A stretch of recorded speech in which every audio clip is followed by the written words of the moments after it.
What are you reading? Hi, it's the Holy Quran. But isn't the Quran only for Muslims? Not at all. Its teachings are addressed to all humanity, from heads of state to everyday people like us. What does it teach us?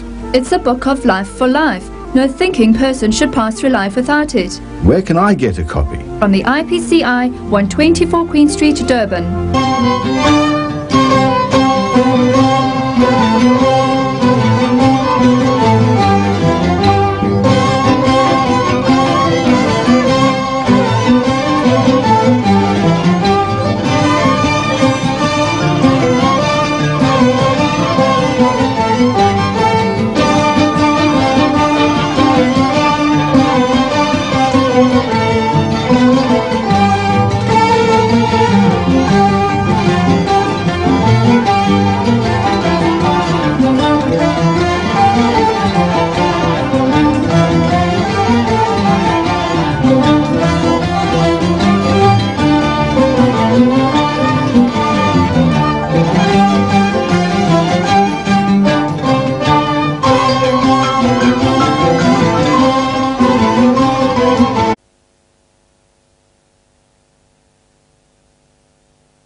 Because, I mean, otherwise there wouldn't be so many people believing in him. Well, I don't read my Bible because I don't think there's a lot of help in it, really.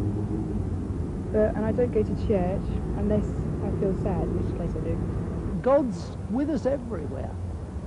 When I look at the sky, look at that sky going on to infinity. Something far beyond me or any human being, yes. A lot of gas, I think, up there at the moment. Apart from the gas, I think there is. It says in the Bible that he knows all the stars by name. That speaks to me of God's great power and his great glory. And when I look at the small, intricate things of nature, it speaks to me of how God has taken care of even the smallest manifestations of creation.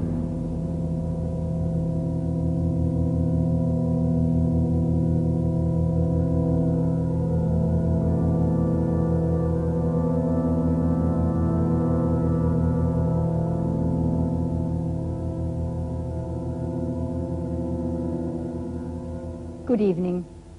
Well, are we small manifestations of God's creation, as the man on the film said, or purely products of chance, who for their own comfort have invented the idea of God? To put it another way, did God create man or man create God? It's a choice everybody's got to make. This book, The Probability of God, that's just been published, makes the incredibly important assertion that modern science is beginning to reveal the existence of a creator God. Its author, Hugh Montefiore, the Bishop of Birmingham, is with us here tonight. And next to him, we have Paul Davis, who's the Professor of Theoretical Physics at the University of Newcastle. And then on my left, I'm joined by Professor Sir Freddie Eyre, philosopher and logician, and well known to all of us. And on my far left, Professor Sir Herman Bondi, Master of Churchill College, Cambridge, a renowned scientist and President of the British Humanist Association. We have with us as well a very distinguished audience. and we shall doubtless be hearing from them later on in the programme. But is a discussion on the nature and existence of God relevant today? We've already heard some of your comments, which we recorded when we took a stroll outside St. Paul's Cathedral. To our surprise, we found most people rather interested in the idea of God. What's your God like? Someone I can talk to when I'm feeling on my own, I suppose. The way he's normally portrayed is as an individual, something in man's own image, and I don't believe that at all. I think he's got a lot of value for a lot of people, especially for lonely people and old people, probably. And for you too? He's my sort of reserve when I'm on my own. He's big, he's got a beard and long hair. Black long hair, yeah, black beard. I don't think he is like a person, but he's just a voice. I think he's great, and he just helps you. And then in the night, sometimes in the dark, you feel so scared. But then when you think of God, you don't feel scared anymore. He's tall with a beard, and he's just a great man. So he looks a bit like you in some ways. I do believe there is something that well, not exactly makes decisions for us, but knows more than we do. Do you believe in a God? No, only actually from the point of view that I do believe that there is a point beyond which people are unable to comprehend, and when that point is arrived at, then they encapsulate the whole thing in the concept of a God. When I look around at the suffering in this world, then I don't believe there's a God. If there was a God, it wouldn't cause the suffering that there is in this world. Then again, I think of Ethiopia with the Live Aid concert, and maybe there is. To get all people together, to get money together for children, I think, yeah, there is. Got to be. Well, was our universe created by a God or not? Hugh Montefiore's book says yes, and takes a fresh look at natural theology, which, as far as I understand it, is the argument that says that you can perceive the existence of God directly from the evidence of nature, and that, of course, includes scientific evidence. Hugh Montefiore, couldn't it be argued that you are, in fact, trespassing on other people's patch? Well, yes, you could argue anything, but I don't really see why we shouldn't reflect on what the scientists have said. I think people mix up science with the philosophy of science, that is, its meaning and interpretation. I really think anyone can have a go at that. I certainly have, and will continue to do so. I don't want to prove from the natural sciences that God exists. That I don't think can be done. But I do think we can now see that there's a high probability that this world is not a random occurrence. And that seems to me to say a very great deal. Right. Herman Bondi, what do you actually feel about that? Because do you feel in any sense it's a misuse of science? No, I wouldn't call it a misuse, and I was very much impressed by the book for its erudition and for its honesty. But I do think that the argument of this very good book leaves me stone cold. Not because I'm short of awe, not because I'm short of wonder. I feel our universe is wonderful and something to be awestruck by. What worries me is that this book will be taken by many people to prove Christianity, or at least to make it probable, or to prove or to make probable some other religion in which there is a revelation which makes people say, I know God's will.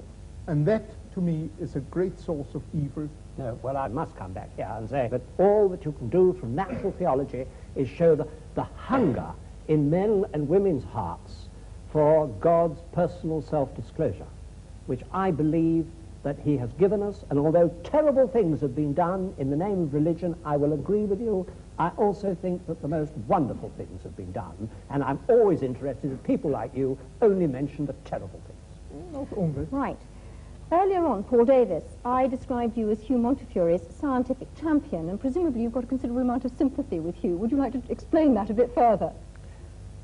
Yes, perhaps I could summarize my own position before I begin. Absolutely. As being perhaps best described as an awestruck agnostic, which is to say that through my scientific investigations, I have become more and more impressed with the incredibly stupendously intricate nature of the cosmos as we come to understand the universe in greater and greater detail, so it seems more and more remarkable that things have been arranged such that, in its broadest sense, the universe is self-aware. That is, that it permits the existence of intelligent observers such as ourselves. And it seems to me that this is not something which is inevitable, that the world could have been arranged differently, and that the fact that things have been arranged so that we can exist and observe the world, and that, moreover, our existence seems to depend very delicately upon the organization of the cosmos and the nature of the laws of physics. The fact that that is so seems to me a puzzle, and a puzzle that deserves an explanation. In other words, I would like to know why the world is the way it is. I can't accept it as a brute fact. I would like some sort of explanation. Right, Freddie Eyre. I imagine that as far as you're concerned, we've been talking a whole lot of rubbish so far. I'd like to hear your view on the subject. I don't think we've been talking rubbish. I think there's been a lot of bad logic. But that's not quite the same thing. What the last argument comes to is saying the world is arranged as it is, therefore somebody arranged it.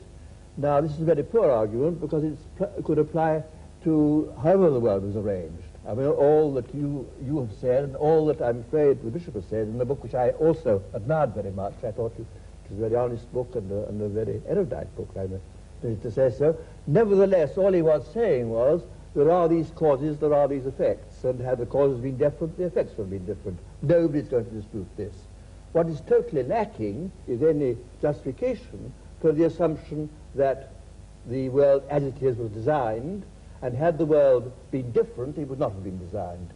And in fact, saying it's all designed by God is not an explanation of anything at all. You're just saying, here I give up, but because, and in fact, President Davis has admitted this, so science goes no further, therefore we're going to bring old Noble Daddy to make us all feel cheerful. That won't do. The reason why I'm interested in the natural sciences here is that so often you hear people saying the natural sciences have disproved God, or there's no reasonable basis for believing in God. I'm afraid Freddie Eyre's backing a loser here. I mean, it could just be a brute fact that human beings have evolved with their amazing capacities for relationship and for their experience of God is phony. It could just be true. It could be true that our intimations of morality have no ultimate sanction, that our experience of what is true and good and beautiful isn't a window into reality. But the simplest explanation of the lot, the simplest explanation in logic, is that there is a creator. Right. There are many other ways of looking for God other than science, and some might actually say better ways. And most of the world's religions believe that God takes steps to reveal himself and reveal the world to us. And I'd like very much to hear from Mahur Krishnamurti, who is a Hindu who is actually sitting in the audience here tonight. The Hinduism says very clearly, as far as the creation is concerned, it's not just God created the world and just left to itself. God himself became the beings, and the Hinduism strongly believes in God who creates, protects, and ultimately he dissolves. This is the belief of God, and the Hindus worship him with form and without form. The nature is the other face of God, and the Hindu strongly tries to describe the indescribable by worshipping him by various images. Can I go to Ahmed Deedat to talk about the role of revelation? You see, the Muslim believes that God Almighty, he reveals his messages in word form. And in that word form, this book, the Holy Quran, was revealed through the Holy Prophet Muhammad during the 23 years of his prophetic life. And it deals with these problems more directly, instead of guessing. And God Almighty, he reasons with his creation by asking him questions. He said, now, how can you not believe in God? How can you not believe in him, seeing that you were non-existent and he brought you into being? And he will cause you to die, and he will bring you back to life again, and to him will be your return. So how can you not? In other words, the way you have been computerized, the way the Creator made you, you would naturally deflect towards God as the magnetic needle does towards north. Can I just ask you whether your God is the same God as Hugh Montefiore, as the bishop's? It is the same God, except that in our concepts we differ. You see, the Archbishop, ultimately he will come to making Jesus Christ as God, a God incarnate. Now, the Muslim says, no, God is God and man is man. Right, can I move on now? Philip Eden, as a Buddhist, what in fact do you feel about this? Because your concept of God is quite different. Yes, well, as far as Buddhism is concerned, there is rather a different approach. We feel that there is a fundamental reality or truth or ground of being, which of course is in everything and behind everything. I think that many of the followers of theistic religions tend to believe that God is out there somewhere in the cosmos, and that it's necessary for human beings to try and somehow establish a relationship with him. As far as the Buddhist is concerned, that reality is everywhere and in everything, so that the task of the individual is to understand that reality in himself. And that is the methods that are developed in Buddhism to help somebody to come to that realization. We feel that the problem with a creator is that inevitably one must then ask the question, who created the creator? And that, of course, is endless. You can go on and on doing that. So somewhere you have to start with the first cause, and surely the first cause is the universe itself. Man is one way in which the universe experiences itself. But your God is obviously very different then from Hugh Montefiore's God. There's a point that Herman Bondi raised about, you know, the fact that many terrible things have been done in the name of religion. And I think it's perhaps important to point out that probably the reason for this is that people for a long time, I think particularly in the West, have had this concept, you know, I'm here and the truth is over there somewhere, and there is a narrow path that leads to that truth. If you have that concept, which I sort of think of as a fan-like concept, then inevitably, if you believe that you have found the right path, all the other paths are wrong, and your task is to force everyone onto that narrow path. Surely it would be so much better if we had this concept of the truth being, as it were, at the center of a circle. We are somewhere on that circumference, and there are many different paths that lead into that truth. And the thing for us to realize, I think, is that the particular path that we choose is very much a personal thing, and it depends on many different factors. It probably depends on the person that we have met that may have explained that path to us, and various experiences we've had.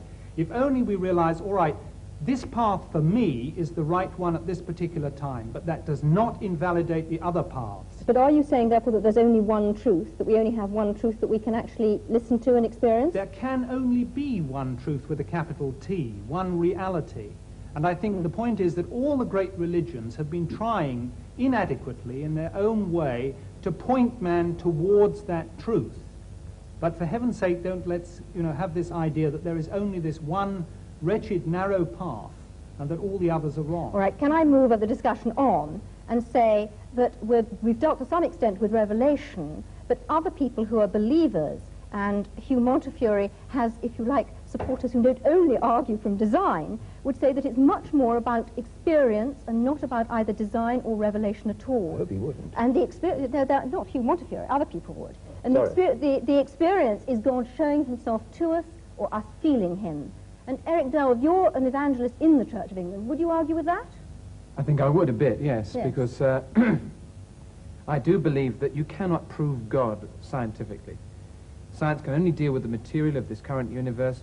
God is necessarily not of this universe. He's superior and outside of it. So consequently, you can't prove him scientifically or disprove him. But of course you want to go much further than that. If there's a God who made me, I want to know who he is. I want to know what he's like. And of course we Christians believe that he's actually done that, said it for us in the person of Christ. And we also believe that he's alive today and we can know him. So that's what we're here to say, and that anybody can actually say, go beyond just the evidence, whether it's for or against, and say, God, if you're really there, I want to know you, because I'm prepared to know the truth, whatever it costs me. Right. Hugh Montefiore. I do actually think that religious experience is a very important pointer. And in my book, I say it's the convergence of, as I see it, science showing us we're not just random products, probably not just random products, and conscience, and experience. I mean, why is it that between 30 and 60% of people, even in this secular country, lay claim to some form of religious experience? Pretty out. And one point I'm continually making is that the postulation of God explains nothing whatsoever, because it is consistent with anything that happens. And of course it's consistent with people having religious experience, I mean, or not having it, or because it's consistent with people, you say consciousness is implanted, I mean, equally well you can say that sadism is implanted. I mean, whatever is, but you've got to explain in some way that it would have been otherwise if there had not been a creator. And this is what is totally missing, any kind of rational argument. Right. I actually wanted to bring up just something of the evidence that is within human experience of just the sheer business of significance. When I say to my wife, I love you, I mean something. I do not mean I, an accidental conglomeration of molecules from some antediluvian swamp, happen to feel a totally accidental attraction towards you, another totally accidental conglomeration, etc. I mean I love you. And if you say to me, but you're just an accident happening to another accident, something inside me says, that's not right. Now, that's not good scientific evidence, but it's human evidence. And I don't honestly think you can ignore it. It's part of humanity. And in the end, what it means is, I mean something because there is a meaning, and there's a meaner. I must protest against the previous speaker's grotesque misuse of the word accident. I have a wife too, and I love her very much. When I say that I love her, I don't accident. I don't believe that she came into the world uncaused any more than that I did, or my love doesn't have a cause, psychological cause. This levity in using these words shocks me. But Freddie, you do think that both you and your wife are the product of an ultimately meaningless process, don't you? If you mean that I don't think that our existence was planned by some supernatural being, yes. No, but meaningless. I do not accept the word meaningless. I do not think that my love for her is meaningless. I think my love for her has a very great deal of meaning. It's very intense. Has meaning for you, and but for no her, ultimate meaning. I don't know what ultimate meaning means here. I'm going to move on because, in fact, we've gone slightly off part of our subject and we haven't looked at other ways of experiencing God. Many people say that there is a different way, a much quieter way of experiencing God. Can we ask Sister Martina Hayden? I mean, I've listened with great interest to the arguments, and I couldn't help looking back over my own life. I mean, I found myself a Catholic, born in Catholic Ireland. I thought there was nothing else in the world. And my journey has been about finding out all the different aspects of the truth. And I went through all the phases of trying to prove the existence of God, from arguments and learning about the first cause, uncaused, and it left me as cold as ice. It just didn't do anything for me as a person. And I think in these last years it has been much more about looking for God within the design of my life, actually seeing design in my life, how somehow I am being led. I mean, even the fact that I join an order which is dedicated to searching for truth is not, to me, an accident. And I hear all the different truths, and I'm really excited about what's happening in science, because I can see that that really is, there's a convergence of truth, and there's so much more humility. I'm not saying I'm humble, as they say, if you say you are, you aren't. But I'm saying that scientists, theologians, people in general are much more humble than they were, say, 20 years ago. I mean, I was locked in combat with Freddie Eyre 20 years ago or so about conscience. I wouldn't argue that way now. I don't want to. Well, I can't match his mind, and I don't think the mind can actually say it all. I find myself going to my heart about religion, and I just discover more evil in myself and more good as I go along. And the revelation of Christ in Christianity helps me there immensely, because I find that Christ didn't talk theological argument or logical argument. He didn't use any of those. He talked about the lilies of the field. He said the kingdom of heaven is like, that's a simile. So for me, God is revealing himself in me, in everybody. You know, I felt really close to the Buddhist gentleman who was speaking over there. I really felt I can relate to that too. I can look into the heart of a rose and it speaks to me. I can also look into the Bible and it speaks to me. Professor Eyre, are you going to say that that's not a valid experience and that that's not a valid argument? I think it's not an argument at all. It is a very moving and personal position, which I think is the last to want to criticize. Right. Well, this debate hasn't included one essential element, and that's looking at the alternative choice that belief in God is totally man-made. Hans Isaac, how do you view that? Well, as an atheist, of course, I can't believe that God created man. I think my Well, parents had not. something to do with it. I have a distinct feeling that we're taking too provincial a view of the terms God and religion. We think of it in terms of dear old Pink Church of England.